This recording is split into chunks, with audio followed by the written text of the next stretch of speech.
السلام علیکم ورحمۃ اللہ وبرکاتہ۔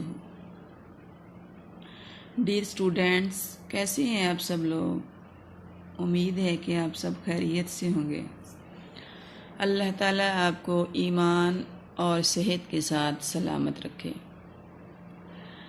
تو ڈیئر کلاس، آج ہمارے پاس ہے حدیث نمبر 19۔ اعوذ باللہ من الشیطان الرجیم، بسم اللہ الرحمن الرحیم۔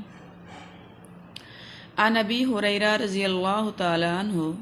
حضرت ابو ہریرہ رضی اللہ تعالیٰ عنہ سے روایت ہے، ان رسول اللہ صلی اللہ علیہ وسلم، رسول اللہ صلی اللہ علیہ وآلہ وسلم مرہ گزرے، علا پر صبرتی ڈھیر، طعامی گلے کا، فدخلا پس داخل کیا آپ نے، یدہ اپنے ہاتھ کو، فیہا اس میں، فنالت پس پائی، اصابعہ آپ کی انگلیوں نے، بللن تری یعنی گیلا پن، فقالا پس آپ نے فرمایا، ما ھذا یہ کیا ہے، یا صاحب الطعام اے گلہ کے مالک، فقالا تو پس کہا اس شخص نے، اصابت ہو اس کو پہنچی ہے، سماء بارش، یا رسول اللہ صلی اللہ علیہ وآلہ وسلم اے اللہ کے رسول، قالا آپ نے فرمایا، افلا کیوں نہیں، جالتہ کیا تو نے اسے، فوقا اوپر، طعامی گلے کے، اس بھیگی ہوئی گیلی گندم کو، گلے کو تم نے طعام کے اوپر، گلے کے اوپر کیوں نہیں رکھا، حتیٰ یہاں تک کہ یراہ اسے دیکھ لیں، الناس لوگ، تاکہ لوگ اس کو دیکھ سکیں، من غشا جس نے ملاوٹ کی، فلیس منا پس وہ ہم میں سے نہیں ہے۔ ڈیئر اسٹوڈینٹس، جیسا کہ پیچھے بھی ہم نے کل نظام معیشت اور کاروبار کے حوالہ سے حدیث مبارکہ پڑھی تھی، ہمارا آج کا مضمون بھی اسی حدیث سے ملتا جلتا ہے۔ آپ صلی اللہ علیہ وسلم نے اس حدیث مبارکہ میں کاروبار کے اندر دھوکہ دینے، ملاوٹ کرنے اور بددیانتی کرنے سے منع فرمایا ہے۔ اسلام کے نظام معیشت میں ہر طرح کا وہ کاروبار ناجائز اور حرام ہے جس میں ملاوٹ کی گئی ہو، گاہک کو دکھاتے وقت کچھ اور دکھایا جائے اور دیتے وقت گھٹیا معیار کی چیز دی جائے، ناپ تول میں کمی پیشی کی جائے، ملاوٹ والی چیزیں دینا، اچھی چیزوں کے اندر گھٹیا چیزوں کو ملا کر ان کو بھی، گھٹیا مال کو بھی مہنگے داموں فروخت کرنا، یہ تمام امور اسلام کے اندر بالکل ناجائز اور حرام ہے۔ اس طرح کا کاروبار اور لین دین دھوکہ دہی اور جھوٹ کے زمرہ میں آتا ہے، جبکہ اسلام کے نزدیک جھوٹ، دھوکہ اور اس جیسے تمام امور بد اخلاقی اور ممنوع اخلاق کی کیٹیگری میں آتے ہیں۔ جھوٹ تو شریعت میں بالکل حرام ہے۔ اس طرح گاہک کا استحصال ہوتا ہے، یہ حقوق العباد کا معاملہ ہے۔ ہم کسی کے اعتماد کو ٹھیس پہنچا کر اسے گھٹیا چیز فروخت کر دیتے ہیں تو یہ ایک ناقابل معافی جرم ہے۔ حقدار کو حق سے محروم کیا گیا تو جب تک اس کا حق ادا نہیں ہو جائے گا، اللہ کے حضور بھی اس جرم کی کوئی معافی نہیں ہوگی۔ قرآن مجید کے اندر اللہ رب العالمین نے مومنوں کو دوسرے لوگوں کا ناجائز طور پر مال کھانے سے منع فرمایا ہے۔ لہٰذا جب جھوٹ، بددیانتی اور دھوکہ سے ہم کوئی چیز فروخت کرتے ہیں تو گویا ہم دوسروں کے مال کو ناجائز طور پر ہتھیاتے ہیں، اس پر قبضہ کرتے ہیں، وہ کھاتے ہیں، جو کہ اسلام کے اندر قطعاً حرام ہے۔ نبی علیہ الصلوۃ والسلام ایک دن بازار میں نکلے اور ایک آدمی گلے کا ڈھیر اپنے سامنے لگائے بیٹھا ہے فروخت کے لیے۔ آپ صلی اللہ علیہ وسلم اس ڈھیر کے سامنے رکتے ہیں، اس کے اندر اپنا مبارک ہاتھ داخل کرتے ہیں تو کیا معلوم ہوتا ہے، گلے کے ڈھیر کے اندر سے اناج گیلا ہے، اس میں تری ہے، جبکہ اوپر خشک اناج ہے۔ آپ صلی اللہ علیہ وسلم نے اس گلے کے ڈھیر کے مالک آدمی سے پوچھا، یہ کیا معاملہ ہے؟ اندر اناج گیلا ہے اور اوپر اناج خشک ہے۔ تو وہ عرض کرتا ہے، یا رسول اللہ صلی اللہ علیہ وسلم، رات کو بارش ہوئی جس کی وجہ سے کچھ اناج گیلا ہو گیا، میں نے اس کو اندر رکھ دیا اور خشک اناج کو اوپر کر دیا۔ یہ سن کر آپ صلی اللہ علیہ وسلم ناراض ہوئے اور فرمایا،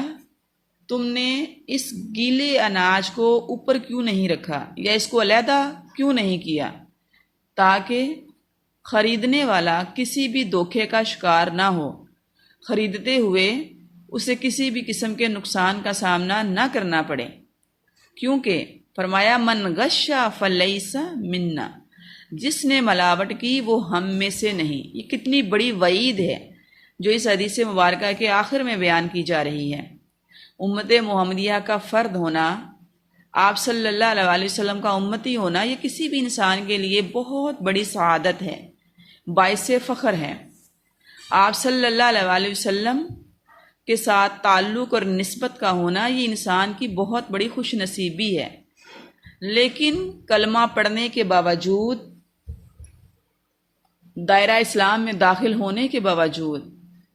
بعض اعمال کبھی کی بنا پر اگر اللہ کے نبی صلی اللہ علیہ وسلم یہ فرما دے من غش فلیس منا، فلیس منا، پس وہ ہم میں سے نہیں، تو یہ کتنی بڑی بد نصیبی اور بدبختی ہے۔ تو حدیث مبارکہ کے اندر کاروبار میں، معیشت میں، روزگار میں، ذریعہ معاش میں ایسے اخلاقی پہلوؤں کو اڈاپٹ کرنا جو کہ رذائل اخلاق پر مشتمل ہیں، یہ چیز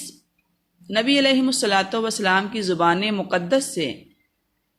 اس بات کی نشاندہی فرما رہی ہے کہ من غش فلیس منا، جس نے ملاوٹ کی پس وہ ہم میں سے نہیں، اس کا امت محمدیہ کے ساتھ کسی بھی طرح کا کوئی تعلق نہیں ہے۔ آج ہم اپنے معاشرہ میں دیکھتے ہیں کہ سبھی لوگ اس روش پر چل پڑے ہیں، پوری قوم ہی رذائل اخلاق میں رنگی نظر آ رہی ہے۔ قوم کا اخلاقی معیار انتہائی پست ہو چکا ہے اور وہ بدنام اور ناقابل اعتبار ٹھہرائی جا چکی ہے۔ ہم آج اپنے ملک میں رہتے ہوئے امپورٹڈ چیزیں لینا پریفر کرتے ہیں، میڈ ان پاکستان بنی ہوئی چیزوں کی ہمارے ہاں کوئی ویلیو اور اہمیت نہیں ہے اور ان کو خریدنا ہم پسند نہیں کرتے۔ وجہ کیا ہے کہ پاکستان کے اندر بنی ہوئی جو چیزیں ہیں وہ ناقص ہیں، وہ ناقابل اعتبار ہیں، پائیداری ان کے اندر نہیں ہے۔ ہر طرح کے سودا میں ملاوٹ اور دھوکہ کے ذریعے پاکستانی تاجر اپنا اعتماد کھو چکے ہیں، تو خود پاکستانی بھی اس ملک کے اندر بنائی جانے والی، تیار کی جانے والی چیزوں کو خریدنا گوارا نہیں کرتے، تو سوچئے ہم باہر یا دوسرے قوموں کو، دوسرے ملکوں کو اپنا مال کس اعتماد پر بھجوا سکیں گے؟ بعض تاجروں نے تو مال اچھا رکھا ہوتا ہے لیکن سپلائی کرتے ہوئے وہ اس میں ملاوٹ کر دیتے ہیں اور اس سے پوری قوم شرمندگی اور ذلت کا سامنا کرتی ہے۔ تو ڈیئر اسٹوڈینٹس، اگر ہم اپنے معاملات کے اندر، اپنی معیشت کے اندر، کاروبار کے اندر خیانت سے بچیں، بددیانتی سے بچیں، دھوکہ سے بچیں، فریب سے بچیں، سچائی کو اختیار کریں اور دیانتداری کے ساتھ ان معاملات کو ہینڈل کریں، تو اللہ رب العالمین کی طرف سے رزق میں برکت ہوگی، اللہ کی طرف سے خوشحالی اور آسانی مہیا کر دی جائے گی، اور دنیا کے اندر کامیاب ہونے کے ساتھ ساتھ آخرت کے اندر بھی ہم اپنی کامیابی کو یقینی بنا لیں گے۔ جبکہ اللہ اور اس کے رسول کے احکامات کی خلاف ورزی کر کے ہم نہ صرف دنیا میں اپنی ساکھ کو کمزور کر لیتے ہیں، اپنے اعتماد کو گنوا لیتے ہیں، اللہ کے حضور بھی ناراضگی حاصل کرنے کے سوا کچھ نہیں کما پاتے، اور یوں وقتی طور پر فریب، دھوکہ، جھوٹ اور کے ساتھ مال فروخت کر کے، کاروبار کر کے ہم تھوڑی دیر کے لیے تھوڑا پیسہ اور مال کمانے کے لائق اور قابل تو ہو جاتے ہیں، لیکن آخر وہ پروفٹ، وہ مال ہمارے لیے دائمی ہمیشہ کے نقصان کا باعث بننے والا ہے۔ تو آئیے آج ہم اپنے معاملات کا جائزہ لیں، ہم محاسبہ کریں، ہم اپنے نظام معیشت کو دیکھیں، ہم اپنے ذریعہ معاش کا خیال کریں اور دیکھیں کہ لوگوں کے ساتھ معاملات کرتے ہوئے، لوگوں کے ساتھ لین دین کرتے ہوئے، سودا طے کرتے ہوئے کسی بھی طرح کے جھوٹ، بددیانتی، دھوکہ کا ہم شکار تو نہیں ہو رہے۔ چند ٹکوں کے لیے ہم اپنے ایمان کو داؤ پر تو نہیں لگا رہے۔ چند پیسوں کے حصول کے لیے کہیں ہم اللہ کی ناراضگی تو مول نہیں لے رہے، کیونکہ یہ سودا بہت ہی گھاٹے کا سودا ہے، خسارہ ہی خسارہ ہے۔ یہ مال کل قیامت کے دن انسان کے لیے بہت بڑے عذاب کا باعث بننے والا ہے، اور یہ کتنی بڑی وعید ہے۔ من غش فلیس منا، ملاوٹ کرنے والا، دھوکہ دینے والا، کاروبار میں فریب کرنے والا، کاروبار میں ناجائز طریقے سے دوسروں کا مال ہتھیانے والا اللہ کے نبی کی امت میں سے نہیں ہے، اس کا رسول اللہ صلی اللہ علیہ وسلم سے کوئی تعلق نہیں ہے۔ وہ کلمہ پڑھنے کے باوجود آپ صلی اللہ علیہ وسلم کے ساتھ نسبت بنانے میں، نسبت ہونے میں محروم ہے۔ اللہ رب العالمین ہمیں صحیح معنوں میں دین اسلام پر عمل پیرا ہونے کی توفیق عطا فرمائے، اور زندگی کے تمام معاملات کے اندر ہمیں اسلام کو اختیار کرنے کی توفیق عطا فرمائے۔ اسلام محض عبادات کا نام نہیں ہے، اسلام محض نماز روزے کا نام نہیں ہے، بلکہ اسلام کی روح یہ ہے کہ ہم قدم قدم پر اپنی مرضی چھوڑ کر، اپنی خواہش چھوڑ کر اللہ اور اس کے رسول کی مرضی کے تابع ہو جائیں۔ ہم ہر معاملہ کے اندر، خواہ وہ معاشی ہو، سماجی ہو، معاشرتی ہو، عمرانی ہو، انفرادی ہو، اجتماعی ہو، ہر معاملہ کے اندر ہم نے اپنے نفس کی خواہش کو چھوڑ کر اللہ اور اس کے رسول کے احکامات کی پیروی کرنا ہے۔ یہ اسلام کی روح ہے، یہ اسلام کی تعلیمات اور اسلام کا مقصد ہے۔ اگر ہم ان معنوں میں اسلام کو اختیار نہیں کرتے تو خالی کلمہ پڑھنا، خالی عبادت کرنا یہ کسی کام کا نہیں ہے۔ اللہ رب العالمین ہمیں صحیح معنوں میں اسلام کے تمام احکامات پر عمل پیرا ہونے کی توفیق عطا فرمائے، اور ہمیں پورے کا پورا اسلام میں داخل فرما کر عبادات کے ساتھ ساتھ اپنے معاملات کو بھی درست اور ٹھیک کرنے کی توفیق عطا فرمائے۔ وما توفیق الا باللہ، علیہ توکلت و الیہ انیب۔